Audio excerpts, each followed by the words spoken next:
Good morning, everybody, and welcome to the Recovery Classroom. My name is Drew. I'm an alcoholic, and today I'm a recovering alcoholic, and I cannot be any more grateful. We've had an incredible series of crosstalk meetings these last few weeks.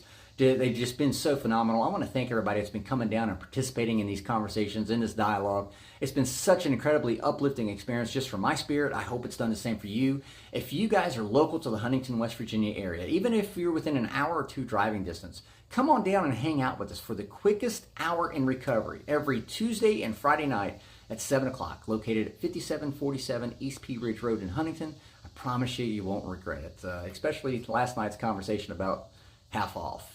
That'll never get old at all. So again, every Tuesday and Friday night, 7 o'clock, we'll see you there. I want to talk this morning and ask you a question, as again, I love asking questions. Are you serious? And just how serious are you? The night of July the 6th, 2021, I just completed my first full day of sobriety. I sat down on the edge of my bed, knowing I'm going to go to sleep, hoping I'm going to go to sleep.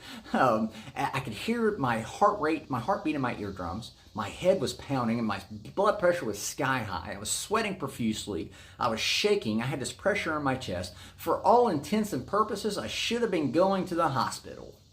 But I was determined to make it to the end of my day laying my head down on a pillow sober. And I did. I woke up on July the 7th, probably about 7:30 in the morning.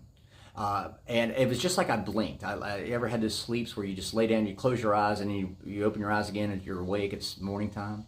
That's what I remember. It was just like I blinked. And I opened my eyes, I saw my ceiling, and there's no more pressure in my chest. No, I wasn't sweating, no headache. I couldn't hear my heart rate anymore, my heartbeat.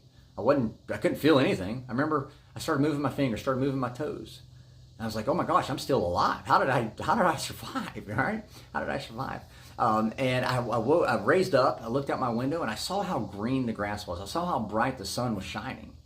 Things that was perfectly normal for a midsummer day, right? We're talking July the 7th. I just never noticed them before. But the one thing I did notice this time, for sure, that I couldn't explain, was it was an inaudible voice. Maybe it was just more of a statement that flashed through my mind. I want to see how serious you are. Those words. I want to see how serious you are. And it just kind of took me aback. It was almost like somebody was talking to me without hearing anything. Sure, maybe it's all the chemical reactions, chemicals resetting in my brain, the neural pathways adjusting. Okay, we could talk science. But the thought actually crossed my mind. I want to see how serious you are. Huh? What are you talking about? I'm going to remove all of your excuses. I'm going to put up the bumper pads of the bowling alley because I want to see if you're really serious about getting sober. This is your last chance. And I started thinking back that morning. I clearly remember this. I started thinking back to all those times I had sworn to God, sworn to my family, my kids, sworn to everybody. Oh, I'm serious this time. I'm going to do it. I'm going to get sober. I'm going to stay sober. I'm going to prove to you I can get sober, and I'm going to prove to you I can control my drink. I'm going to do it. I was super serious. I was dead serious at the time I made those vows. But time and again, I kept going back. And I always had an excuse. I always had a reason. I always had a justification. Well, this was a busy week, and this isn't a good week. I just got overwhelmed, or this popped up, and I wasn't anticipating this. There's always something that sidetracked me on my goal to getting clean and sober. Always something. And it was like on July the 7th, as I sat up, realizing, one, I'm still breathing, which I was shocked at that. But two, this very clear thought, for lack of a better term, this very clear thought, I want to see how serious you are. I'm removing all of your excuses to see just how serious you are. This is your last chance. I had blown through chance number 1, chance number 2, chance number 1,000, chance number 5,363. I was out of chances. And at that moment, I realized I needed to get serious because I anticipated when I went to bed, when I went to sleep on July the 6th, I wasn't anticipating waking up. I really did not think my body was going to physically be able to handle the withdrawals. Again, for all intents and purposes, I should have been in the hospital. And I encourage everyone, if you're going to cease using and drinking, definitely want you to consult your medical advice for sure. But I remember when I was shocked. I woke up on July the 7th, and here's this voice. This is your last chance. I want to see how serious you are. I want to ask you, how serious are you? At the time I made all those vows, whenever my kids would catch me drinking, I was like, oh, I'm sorry, I'm going to stop, I'm going to stop. I meant it, I fully meant it, absolutely. But just an hour, 2 hours, 3 hours later, I'm back to drinking again. How serious are you?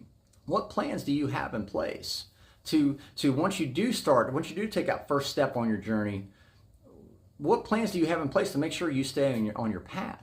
I firmly believe, and I didn't know this, I didn't come to believe this until much later.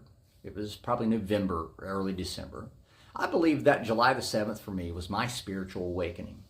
You may liken it to how Bill articulates it in the big book, the bright light, the white light experience. And again, they've been very clear. AA has been very clear about the spiritual awakening, the spiritual experience. It can take on many shapes and sizes, different forms, and that's fine. For me personally, that happened to me on my day 2. I didn't come to believe that it was my spiritual awakening until much, much later. But looking back, it was very clear to me. God was tired of my bullshit excuses. God was tired of me saying, oh yeah, I'm going to do it, Lord, you just watch me. He was tired of that. He wanted to see how serious I was. I remember he put my son on the IL. My son couldn't play baseball. He was done for like 4 or 5 months that year. He aligned all these stars to put up the bumper pads. So I no longer had an excuse. I no longer had a reason, even a remotely bullshit justification as to why I couldn't stop drinking. Because he wanted to see how seriously committed I was to my sobriety. And at that moment, sitting on the edge of my bed, July the 7th, the morning of July the 7th, 2021, there is no looking back.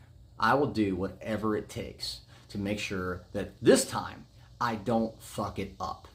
Because I was notorious. Every other attempt, every other effort I'd ever made to get sober and to stay sober, was notorious for screwing it up.